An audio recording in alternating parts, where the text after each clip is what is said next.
आदि कैलाश यात्रा मार्ग के गर्भाधार में दो वाहनों की आपस में हुई भिड़ंत, 3 सवारियों को हल्की चोटें। आदि कैलाश यात्रा मार्ग के गर्भाधार में मंगलवार दोपहर 1:30 बजे दो वाहनों की आपस में जोरदार टक्कर हो गई, जिसके कारण दोनों वाहनों में काफी क्षति हुई। गनीमत रही कि इतने बड़े हादसे के बावजूद कोई जान माल का नुकसान नहीं हुआ। कोतवाल AK सिंह ने बताया कि 3 सवारियों को हल्की चोटें आई, जिनका CHC में उपचार के बाद डॉक्टर ने उन्हें घर भेज दिया है। कोतवाल ने बताया कि एक वाहन धारचूला से गुंजी की ओर और दूसरा वाहन गुंजी से धारचूला की ओर आ रहा था। गनीमत रही कि जोरदार टक्कर के बाद वाहन में सवार लोगों को हल्की फुल्की चोटें आई। बड़ा हादसा टल गया, वहीं दोनों वाहनों को भारी नुकसान पहुंचा है। मंगलवार को आदि कैलाश टैक्सी यूनियन धारचूला के प्रतिनिधिमंडल द्वारा उप जिलाधिकारी के माध्यम से जिलाधिकारी को संबोधित ज्ञापन स्थानीय टैक्सी संचालकों की विभिन्न समस्याओं एवं मांगों के संबंध में ज्ञापन सौंपा गया। ज्ञापन के माध्यम से स्थानीय टैक्सी संचालकों के रोजगार के संरक्षण, आदि कैलाश, ओम पर्वत, पंचाचूली एवं नारायण आश्रम यात्रा मार्गों पर स्थानीय टैक्सी वाहनों को प्राथमिकता दिए जाने तथा बाहरी टैक्सी वाहनों के संचालन को धारचूला तक सीमित किए जाने एवं निजी वाहनों के अवैध व्यावसायिक संचालन पर रोक लगाने तथा परमिट व्यवस्था का कड़ाई से अनुपालन सुनिश्चित कराने सहित विभिन्न महत्वपूर्ण विषयों पर प्रशासन को ज्ञापन के माध्यम से जानकारी दी गई।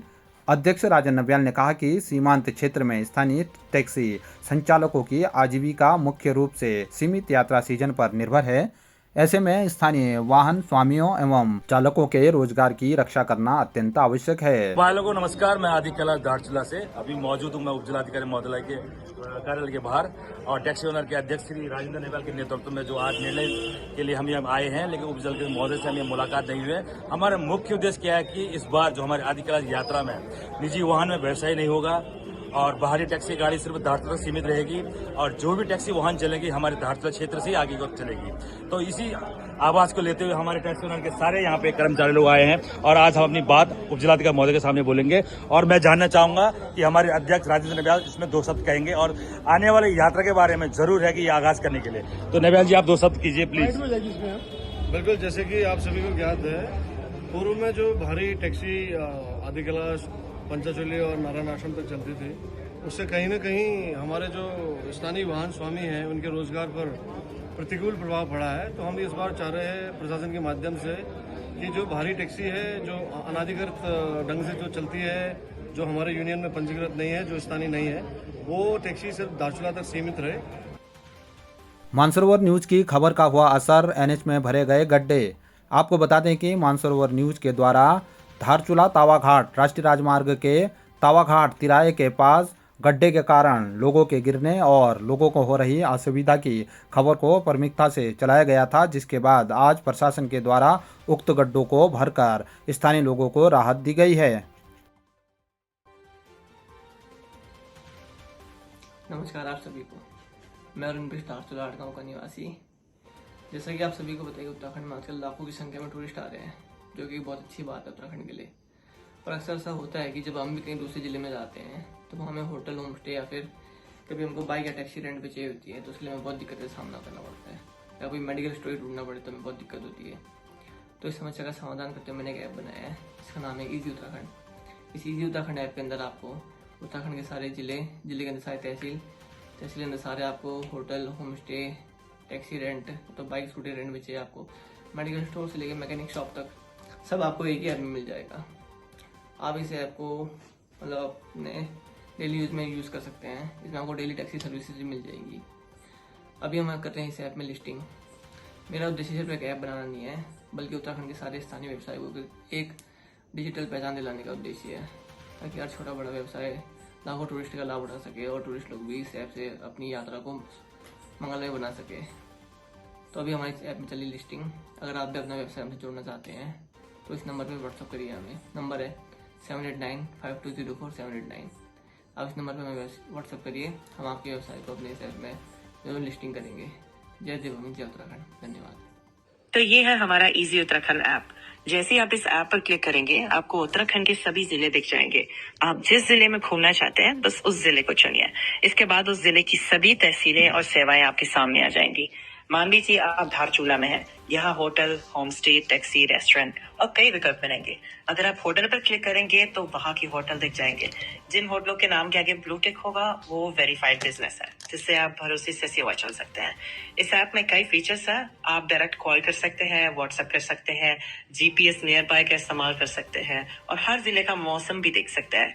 साथ ही आदि कैलाश का ऑफलाइन मैप भी मिलता है, जिससे इंटरनेट ना होने पर भी रास्ता मिल जाएगा। इसके अलावा जरूरी हेल्पलाइन नंबर और उत्तराखंड के सभी जिला अस्पतालों के संपर्क नंबर भी मिल जाते हैं, ताकि आपकी यात्रा अधिक सुरक्षित और सुविधाजनक बन सके। जल्द ही प्ले स्टोर पर आने वाला है, तो जब तक ये प्ले स्टोर पर आता है तब तक आप अपना बिजनेस इस ऐप में रजिस्टर कर लीजिए। रजिस्ट्रेशन के लिए हमारा नंबर है 7895204-789। मटकोट में हुई अनवाल समुदाय की बैठक, अक्टूबर में होने वाले एजीएम की तैयारियों पर हुआ मंथन। केंद्रीय इकाई अनवाल समुदाय धारचूला के तत्वाधान में रविवार को मटकोट में एक आम बैठक आयोजित की गई।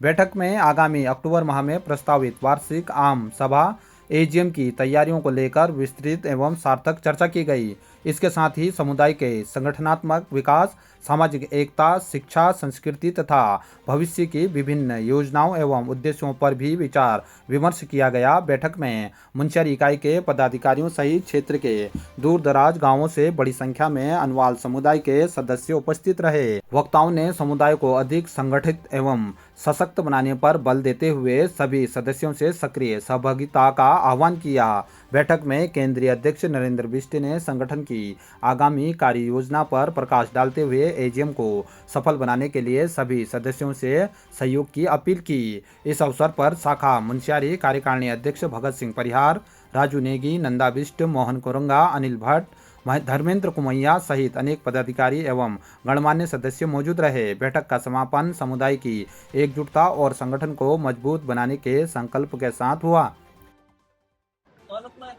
ये यहाँ पर घर बाजार में साइड में ये बीच हाईवे में ये ट्रक रोक के रखा इसने, जिसके कारण आज यहाँ पर बहुत बड़ा एक्सीडेंट हो गया, क्योंकि ये गाड़ी डाउन आ रही थी। ये अपने साइड बिल्कुल सही जगह पे है जो डाउन जा रही है गाड़ी। इस ट्रक के कारण जो सामने गाड़ी को आने वाली ये इस अपनी लाइन पे आनी थी, इस कारण ये गाड़ी यहाँ से इसने ट्रक के कारण यहाँ पर मोड़ दी, जिससे दोनों का टक्कर हो गया। ये देखिए गाड़ी का से हालत हो गया दोनों साइड से। और इसका मेन रीजन ये ट्रक ही है।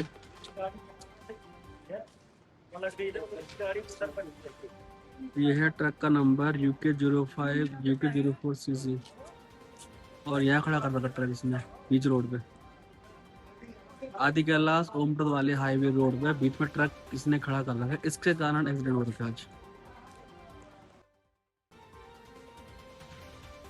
धारचूला की महिला की बेंगलुरु में संदिग्ध परिस्थितियों में हुई मौत। धारचूला क्षेत्र के निगालपानी गांव निवासी महिला सुमन भाट 27 वर्ष की बेंगलुरु में संदिग्ध परिस्थितियों में मौत हो गई है।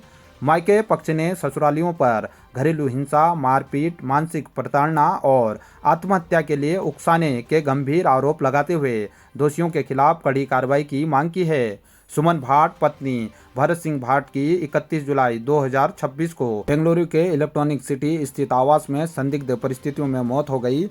इसकी सूचना मिलने पर Parappana Agrahara electronic city police, crime branch और फॉरेंसिक टीम मौके पर पहुंची और घटनास्थल का गहन निरीक्षण कर साक्ष्य जुटाए गए। इसके बाद शव को कब्जे में लेकर पोस्टमार्टम के लिए बेंगलुरु के सेंट जॉर्ज अस्पताल भेजा गया। स्वजन के बेंगलुरु पहुंचने के बाद पोस्टमार्टम की प्रक्रिया की गई। मृतका के मायके पक्ष ने पुलिस को तहरीर देकर मामले की निष्पक्ष जांच कराने तथा आरोपितों के खिलाफ कठोर कानूनी कार्रवाई की मांग की है। फिलहाल पुलिस मामले की विभिन्न पहलुओं से जांच कर रही है। मौत के वास्तविक कारणों का खुलासा पोस्टमार्टम रिपोर्ट और जांच के बाद ही हो सकेगा। एसपी अजय प्रहलाद ने बताया कि मामले की जांच के बाद ही कार्रवाई की जाएगी।